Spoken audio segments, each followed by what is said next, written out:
للحديث بالتفاصيل أكثر حول الموضوع. هدفنا لا تحركه ضغينة ولا حقد أبدا، عكس حكام الجزائر. أي تحرك داروا كاين ضغينة وكاين حقد. للأسف الشديد احنا لا يحركنا لا ضغينة لا حقد. والله القلب مسلم للمغاربة كاملين والمسؤولين كاملين، والله القلب مسلم وعبد ربي القلب مسلم، وحبنا للجزائر وحبنا للشعب الجزائري، إخواننا أشقائنا. راه ما يمكنش نطعنوا في شعب بيننا وبينهم قرابة دم، راه ما يمكنش. راه خوتنا، راه ولادنا كاينين تم، راه ولادنا كاينين تم، ولادهم كاينين هنا، وكاينين نساء جزائريات فرقهم العسكر الجزائري عن أزواجهم مغاربة. وراكم تتعرفوا الكارثة والفجاعة ديال 1975. فما يقارب 45 ألف شخص تم تهجيرهم من الجزائر هكذا قسرا. فأزواج مغاربة فرقهم العسكر الجزائري على زوجاتهم الجزائريات وبقوا أولادهم تما. أزواج جزائريين فرقهم العسكر الجزائري على زوجاتهم المغربيات وبقوا أولادهم تما.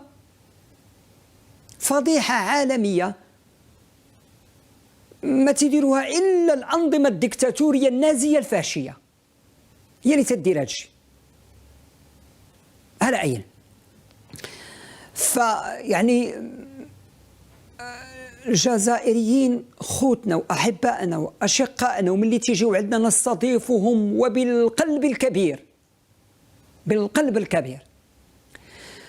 ولكن النظام الحاكم، الضغمة الحاكمة بغينا نكشفوا قناعها، بغينا نحيدوا القناع ديال البراءة اللي تدير، القناع ديال أنها تدرج وراء القيم والأخلاق والإسلام والدين والعروبة. كل شيء كذوب، كل شيء كذوب. ما كاين عروبة، ما كاين قيم، ما كاين أخلاق، ما كاين إسلام عند الضغمة الحاكمة والعسكر الجزائري. أي دين، أي أخلاق، أي قيم، أي عروبة.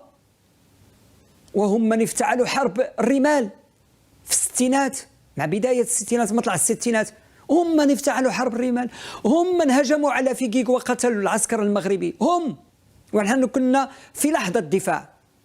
هم أي عروبة، أي إسلام، أي قيم، وشدوا مجموعة من الانفصاليين واحتضنوهم في أرضهم بتندوف وسلحوهم مع القذافي في وقت سابق، وسلحوهم باش يقصفوا المغرب، باش يضربوا المغرب. وبالفعل هاد عصابة البوليزاريو دارت حملات عسكرية بكثير من المدن المغربية، منها السمارة كمثال، منها طنطان كمثال، ودخلوا وقتلوا واختطفوا الوليدات الصغار بإعاز من الجزائر وتسليح من الجزائر. هذه عروبة؟ هذا إسلام؟ هذه قيم؟ أبدا أبدا. أي عروبة، أي إسلام. تفيق الحكام الجزائر يفيقوا الصباح ويقطعوا علاقات مع دولة شقيقة، دولة عربية إسلامية، ويقطعوا معها العلاقات هكذا، كل العلاقات والأجواء والبحر والبر. هذه عروبة؟ هذا إسلام؟ ويجي عبد المجيد الرئيس الجزائري هكذا بقناع ويتحدث إلى العالم: نحن مع وحدة الصف العربي. أي وحدة صف عربي تتحدث عنها يا عبد المجيد؟ أنت ما عندك تا وحدة الصف الجزائري وباغي دير وحدة الصف العربي. على عين الضغينة ديال حكام الجزائر وكبرنات العسكر وصلت إلى مستوى فظيع. في تظاهرة رياضية اللي تزرع القيم والأخلاق والسلام والمحبة استغلوها وسيسوها. بداية ما بغاوش يعطيو الترخيص للمنتخب المغربي انه يمشي يلعب الشان وهو حامل اللقب. تخيلوا معايا، شوف الدناءة، شوف الحقد فين واصل. حامل اللقب منعتيه انه يمشي يلعب الشان، حامل اللقب. فبالله عليك هذيك المنتخبات اللي جات للشان من ستنافس؟ حامل اللقب ما كاينش، شكون تنافس؟ شكون تنافس؟ ستنافس بعضها وحامل اللقب غائب. شعلة عمرها ما طرات في تاريخ الرياضة، عمرها ما طرات. بحال مثلا كأس العالم للأندية كمثال اللي غادي تنظم في المغرب. كأس العالم للأندية ما تحضرش ليه ريال مدريد، عنده معنى؟ ما بقى عنده معنى،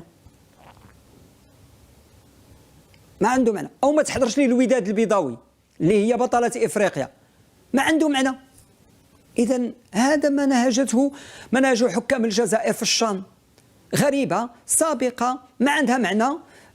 تتبين بأن الحقد الدفين عند الحكام الجزائر وصل لهذه المرحلة من الجنون والهستيريا والسعار. إذا هالأولى ترخيص ما كاينش، إذا البطل منعوه يشارك. ها واحد. جوج، بدا الشان، بدا المعيار في المدرجات من طرف شكون؟ ماشي من طرف الجماهير الجزائريه. الجماهير الجزائريه بقات خارج الملعب عندها التذاكر VIP وما دخلوش يشوفوا المباراه الافتتاحيه، ما دخلوش. علاش؟ حيت البلايص ديالهم خصصها نظام العسكر للعسكر بزي المدني، حيدوا لهم التريات وحيدوا لهم البدله الرسميه ولبسوا اللباس العادي ودخلوا باش يسبوا المغرب. كان عندهم هدف واحد هو يسبوا المغرب، وفي الفعل راه سبوا المغرب. غريب تتسب واحد الدوله في ديك اللحظه ما حاضر فريقها، ما حاضر وفدها، ما رفع العلم ديالها، ما عزف النشيد ديالها، ما حتى حاجه، وتتسب. غريبه. شو الجنون فين وصل؟ والفضيحه اللي ندد بها العالم هو حفيد مانديلا اللي استغل النسب ديالو، هذا المرتزق اللي استغل النسب ديالو وخدم $100,000 باش يقول كلمة. تخيلوا معايا الجزائر عاطية $100,000 على دقيقة ديال الهضرة. شو فلوس الشعب الجزائري فين تتمشي؟ هذا كمثال. $100,000 على دقيقة ديال الهضرة. حد ديك الدقيقة يعاير فيها المغرب، حد ديك الدقيقة فيها كيد للمغرب. نعطيو عليها $100,000 ياك مادام المغرب نعطيو $100,000. وقس على ذلك شحال صرف النظام الحاكم في الجزائر ضد المغرب من ملايير الدولارات على مر سنوات. راه نقدر نقول لكم راه وصلوا لما يقارب 800-900 مليار 900 مليار ديال الدولار منذ 1976 تقريبا إلى الآن. 900 مليار ديال الدولار، والله 900 مليار ديال الدولار تبني بها دولة كاملة بطرقانها بأرصفتها بمستشفياتها بكل ما فيها. 900 مليار وظفتها الجزائر في محاربة المغرب. هل اللي تترشيه؟ هل اللي هذه لا. كما طرا مع هذا الحفيد ديال مانديلا واحد $100,000 اللي تعطاتو باش يقول هذه الكلمة المسمومة في حق المغرب. واخ مانديلا أو حفيد مانديلا أصلك طيب يا أخي، أصلك طيب، جدك طيب. أسأت لجدك مانديلا مانديلا فكروني باسمه إخواني، لينسون مانديلا. أسأت لينسون مانديلا يا أخي، جدك الطيب، جدك الذي قاوم، جدك الذي اعتقل، جدك الذي عذب في السجون، جدك اللي قال لا أمام الدكتاتورية والطغاة في جنوب إفريقيا، جدك الذي لم يبع ضميره وضمير شعبه وضمير بلاده. أسأت إليه في دقيقة زمن من أجل حفن الدولارات. طلع كيف ما تتعرفوا جميع وقال هذه الكلمة المسمومة. يتحدث على The last colony of Africa. the last colony of Africa، آخر يعني آخر حركة استعمارية في إفريقيا اللي هم احنا. يعني احنا المغرب، احنا مستعمرين، احنا آخر مستعمر كاين في إفريقيا هم احنا. هكذا تحدث هذا الجاهل. احنا آخر مستعمر كاين في إفريقيا، ونحن نستعمر الصحراء المغربية أو كما تسموها الصحراء الغربية نستعمرها. وبأن الصحراويين في العيون، في قلميم، في أسازانغ، في طنطان، في السمارة، في طرفاية،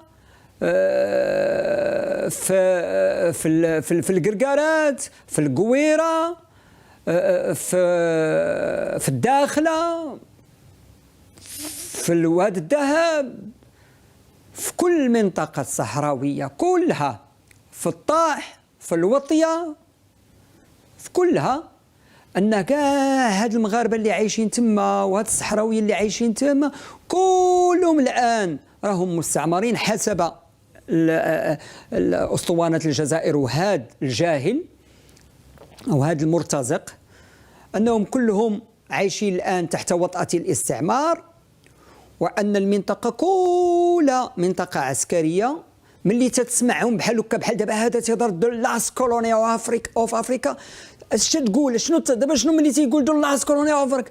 اللي تيسمعوا تيتصور بان العيون والداخله وطرفايه وقلميم والطاح والوطيه وغيرها اشنو فيها؟ الدبابات تيدوروا، عسكر هنا وعسكر هنا وعسكر هنا، والتفتيش في كل منطقه، والثمانية الليل ممنوع التجول الى اخره. صاحب في حين الداخله مفتوحة على أواخرها، بيبانها مفتوحة لكل من أتى إليها، كان أجنبيا كان محليا، بحورها مفتوحين إلى آخره، التسوق إلى آخره، الأسواق مفتوحة، العيون كذلك، الطرفاية كذلك، السمارة كذلك، طنطان. وأنا أتحدى أيا كان في العالم يجي الصحراء المغربية ويشوف هل هي منطقة عسكرية. أتحدى في حين تتمشي للجزائر وتتلقى العديد من المناطق فيها عسكرية، براجات. تخيلوا تتمشي للجزائر تتلقى براج ديال البوليس، تتفوت واحد 100 متر تتلقى براج ديال الجندار، الدرك الوطني ديالهم. كاين براج، تزيد شوية تتلقى براج، تزيد شوية تتلقى براج اخر. تخيلوا معايا. أما منطقة القبيل عندهم هذيك راه منطقة عسكرية بما تحمله الكلمة معنى. وأنا أتحدى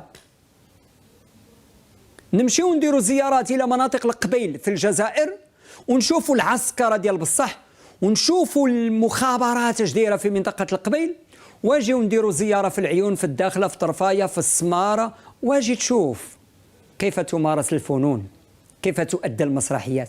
المسارح مفتوحة والناس يأدوا المسرحيات والناس يمشوا يتفرجوا.